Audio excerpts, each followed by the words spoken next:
Can you see everything okay? Yeah, that looks good, Ben. Okay, thanks, Tom, for this opportunity. It really gave me a chance to put together a story that I've wanted to for a long time, and I thought this was a good audience. So I've been doing X-ray reflectivity for a long time, as you'll see from some of the photos.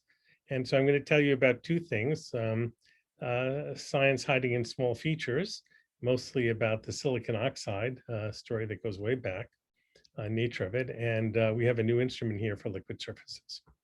So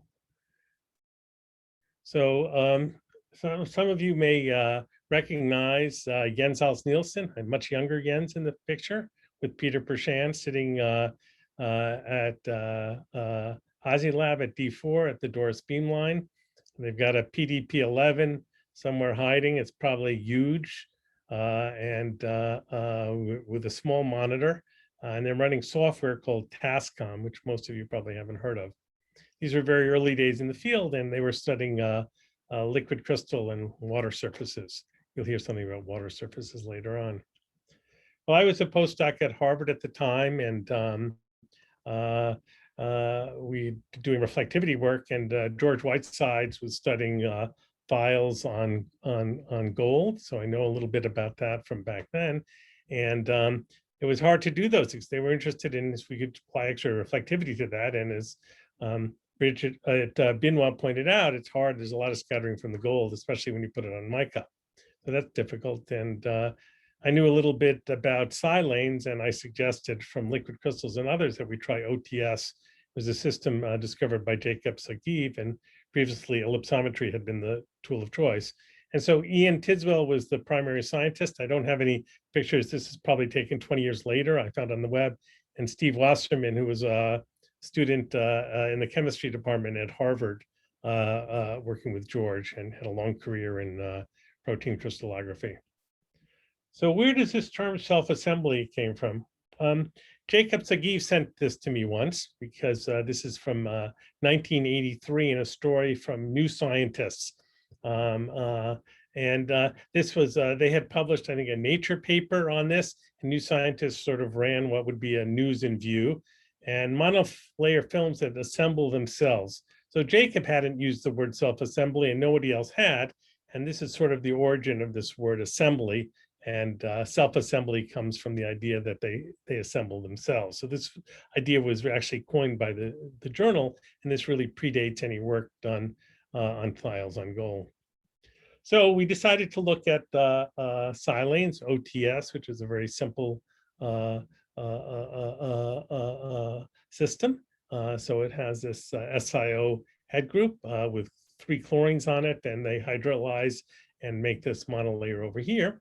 And so we did X-ray reflectivity first with a rotating anode, and then we brought it down to Brookhaven. This is very early days. NSLS was just starting. It's now closed. And so we got this nice reflectivity, R over RF, out to maybe 0.75, 0.8. And we tried to fit the data. We tried a 1-layer model. It didn't work. We tried a 1-layer model. If you went to small Q, it sort of fit the dip well. You could then fit to larger Q, but it couldn't fit all of the data. And we came up with a 3-layer model that had the silicon, an SiO2 layer, which came out here about 13 angstroms, a head group region, which was 7 angstroms, which is much larger than this head group region should be. It should only be a few angstroms, and a CH2 layer. And we never really understood why this head group was so thick, but you know, you have to, it was a simple model, and we went on. And that story stayed that way for many years. Then we were looking at a much simpler system, which was not chemically absorbed. It was just hydrogen bonding, and that's an alkyl monolayer. And the way we did this is that we actually had the silicon above held on by like a pump.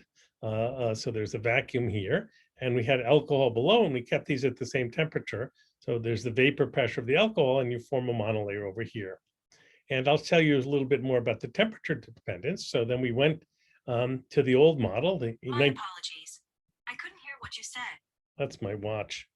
We went to the old model where we didn't add a head group, and you couldn't fit the data at the largest queue. We didn't think there should be a large head group here. And then we did add a head group, you could fit a little better, and it wasn't perfect. But this data also is the larger queue, and we didn't know why it failed at large queue. And for the longest time, I see Moshe Deutsch, this is with Moshe Deutsch and his student Julia and Hans-Jörg Steinruck. I kind of said to Moshe, the data is wrong. There's something wrong at the large data and it fails. And he says, no, the data is good.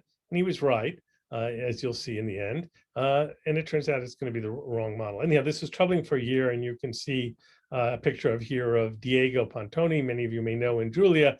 And they're saying, they're saying something's wrong. So we then tried a different model after about a year of the data. We have a model here, which is instead of a step change for the oxide, it has the oxide over here, has the density of the silicon, and has a region of here between the oxide and the silicon of low density. Of course, it's not that sharp, it'll be smoothed out. And if you look at actual fits of this density profile, that's the oxide over here.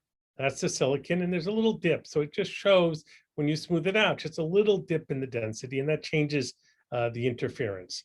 So here we have now temperature dependence of this. So here I just want to show you the fits. So if we went to the old step model, you could see the oxide model, it would fit except the largest Q. But with the new model shown here with the oxide, you see it fits all of the data. This is at 63 degrees. And I'll tell you a little bit more about the system in a little bit, but I just wanted to tell you, this was really a story about the oxide. And so you can see the fit is so much better by adding this little bit. And then we can vary the temperature over here, and we use the same oxide model, and we're just going to let the parameters of the monolayer, so these are CH2 groups, vary. So we're letting just the thickness and the roughness and the density, and you can see that these parameters are all very well behaved, and there's actually a phase transition at some temperature between these two forms here, and you can see that in the data as well, because there's a change in the data between 69 and 72 degrees. But the point is that this oxide model fits the data all very simply with very, very simple modeling. And this oxide layer now is about 10 angstroms thick. Again, there's a depletion region, and I'll tell you about the physics of that in a little bit, and it works at all temperature. So what's happening here is that below 69 degrees, we know by grazing incidence diffraction that the molecules are standing straight up, and that they're well ordered in plane. So it's hexagonally ordered in plane, and this is rotator phase packing. So what happens when you go to higher temperature? Actually, some of the molecules desorb because there's a competition. This is sort of like a surface frozen SAM layer, that it can lower the free energy by some of them desorbing. You still have a lot bonded, and we call this a stretched liquid because it's gotten shorter, but it's only gotten like 3 or 4 angstroms shorter. So it's not a real liquid. If it's a real liquid, it would be much shorter. And there's also a reduction in the density because the liquid has a lower density than that of a solid over here. So this new oxide model that I showed you seems to work pretty well. So then what we did is we put this in contact with a liquid. Instead of having a vapor, we moved this all the way down and lifted it up a little bit so it's in direct contact with the alcohol. And we're now doing the experiment, coming through the liquid and then bouncing off the interface over here.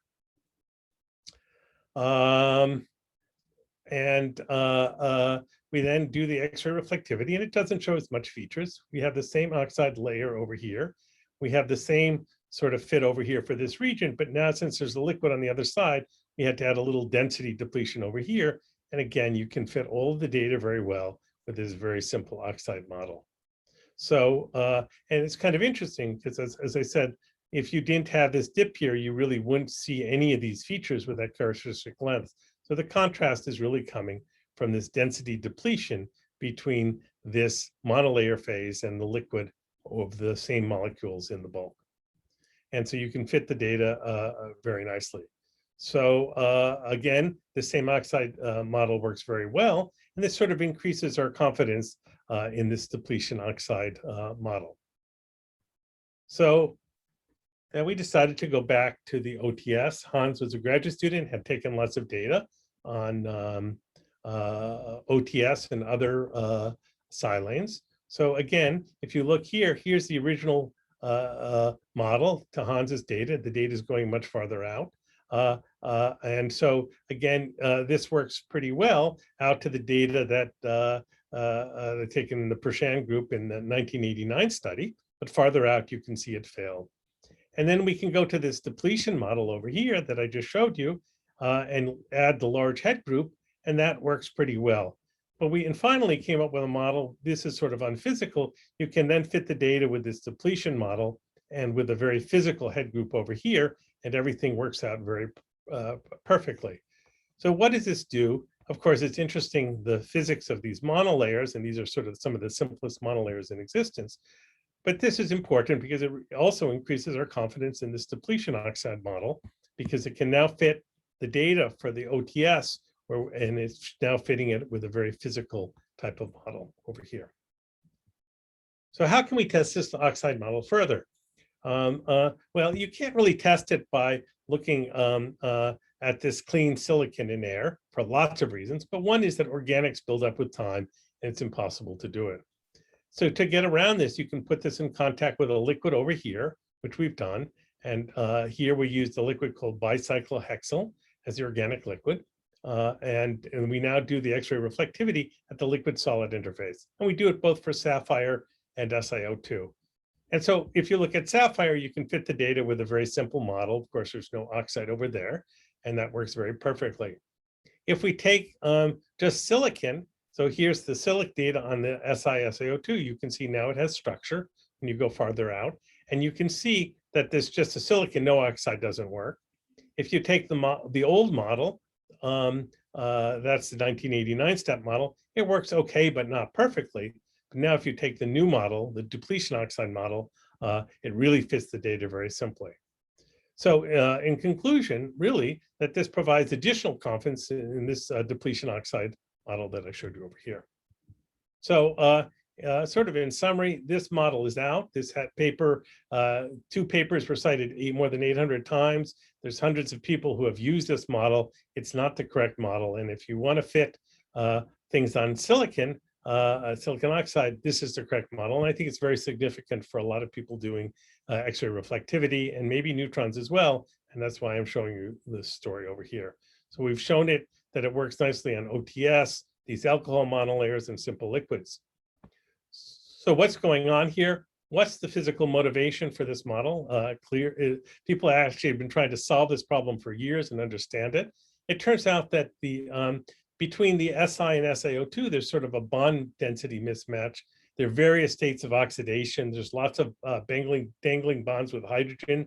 You can't complete all the SiO2, so you can't pack things very well. So you fill them with hydrogen, and you should get a low density region. And when we analyze the number of missing electrons here, it turns out that there's 6 to 8 missing electrons per unit cell. So that if it was 8, it would mean that you have 1 oxygen which is missing. I just want to point out we're not actually that sensitive to the thickness of this layer, just sort of the total depletion. And it would be interesting for the neutron people, could this sort of be measured with neutrons? There's some advantages with deuteration. And of course you'd say, well, we can't get to such large Q, but I think when you put layers on the top, it changes the interference, and you might see it also with neutrons. So the other thing I want to tell you about depletion is we knew something about depletion, about CH3 groups. And this story goes way back, that these CH3 groups are more bulky and do not have the same density as CH2 groups. And there's this problem of surface freezing, which is a very simple problem that Moshe, Deutsch, Xiaozhong Wu, and myself discovered in the early 90s. If you take a puddle of alkanes, very simple models, at some temperatures, they form an ordered monolayer where the bulk is still liquid-like here. But at the end, between this and the liquid, it turns out you have to include this very low density, a lower density phase here, again, because of the methyl groups over here. And these are the fits of the reflectivity over here. And you can see this transition, surface freezing in both the X-ray reflectivity temperature dependence and in the surface tension. So that's a very simple problem.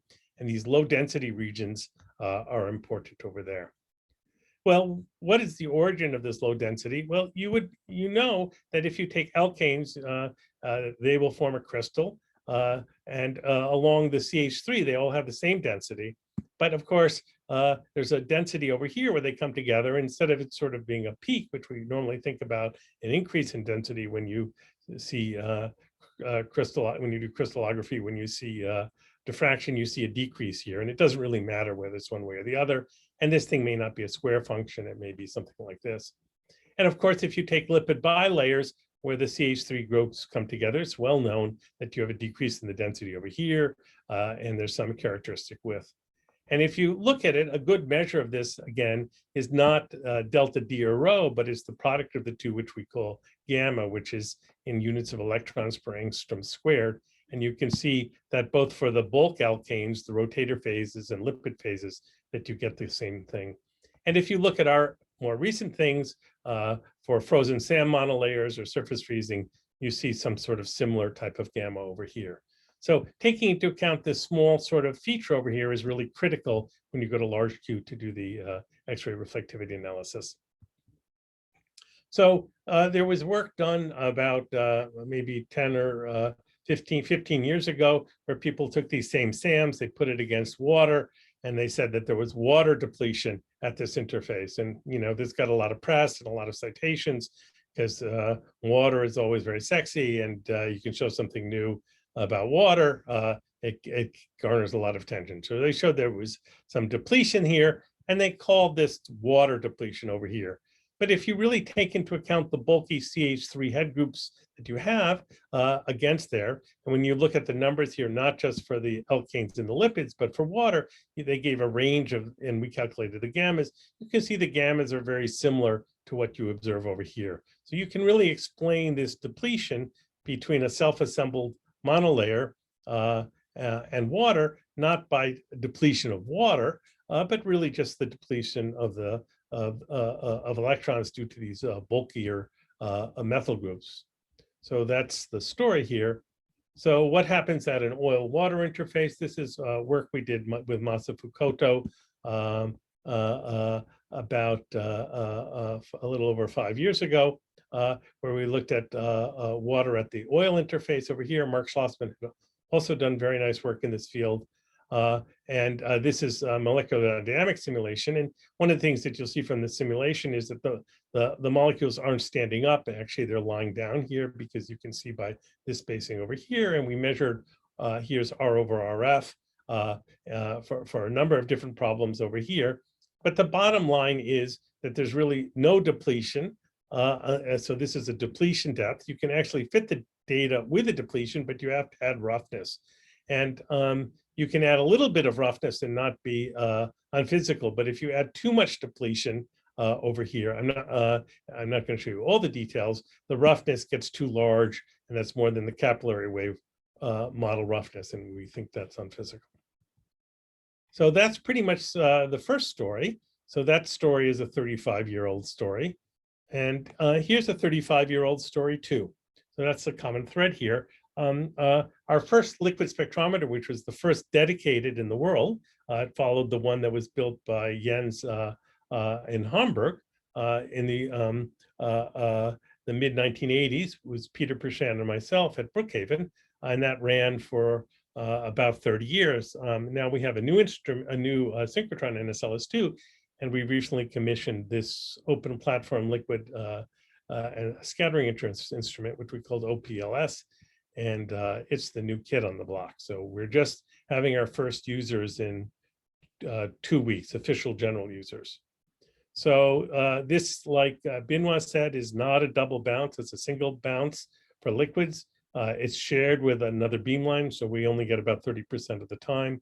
We built it, this open platform, so instead of just liquid surfaces, we can put large chambers on there.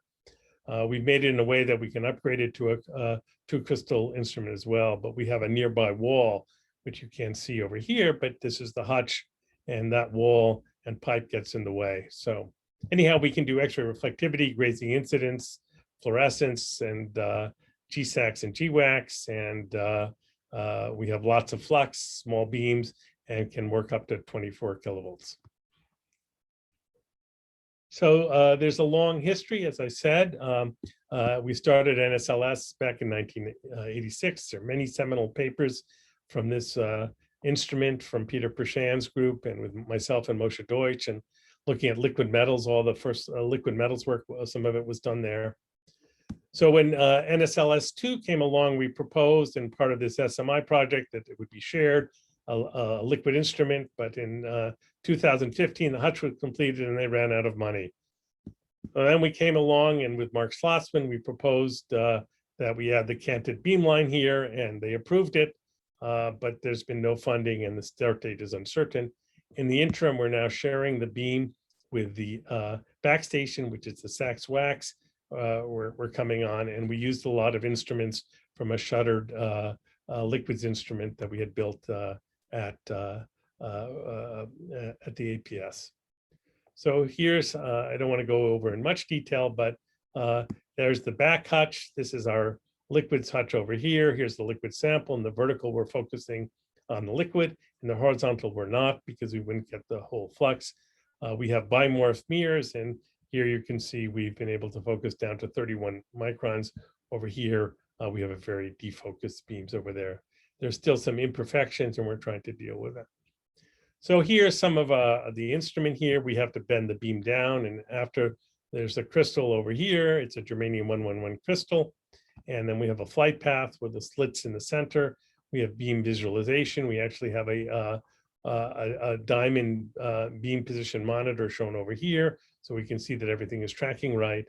Several ion chambers and absorber bars, and Rick Green is the guy who really put it all together. So, and it was designed by Daniel Baschescu, who did a great job.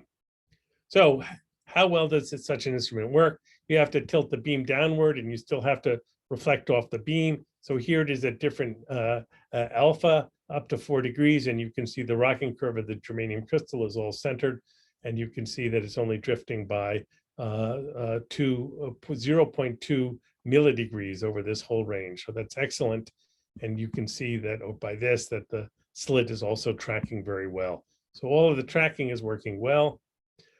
First thing you do is you look at water surface. So we trying this at about 9.7 kV. We tried it on large troughs. We tried it on small troughs.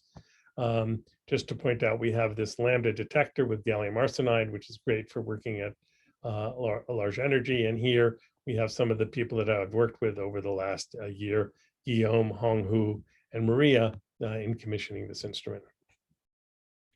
So one of the things we built is this into the system automatic attenuator. So it sort of chooses, does a check and chooses the attenuator so that we don't have to worry about burning out things. This is the reflected signal. That's what we take for our background. That's the background here, and that's the reflected. We have to look at the difference. One way that you can tell if you're tracking well is how well is your monitor intensity doing. And you can see as we vary QZ, the monitor is smoothly varying. And this just shows you the attenuation factor. And here we went out to 0.7. We still had a factor of 100 attenuation because at the time we were looking at lipids and we wanted to be very careful. So a question whenever you look at liquid instruments, you have to look at water. Going back 35 years, those pictures I was showing you earlier, one measured the reflectivity from water. The water surface isn't flat, it's jiggling up and down because it has a surface temperature and a temperature. So when you look at it, and if you look at the density profile averaged over some coherence length, you'll see it looks something like this, an error function. Here, of course, we use just very simple analysis, simple system. We're looking at the derivative Fourier transform of the derivative of the density. So the derivative of the density looks like this, and it works out to be a Gaussian or over some resolution. You have to take into account the surface temperature and the temperature. And anyhow, of course, the roughness depends on that.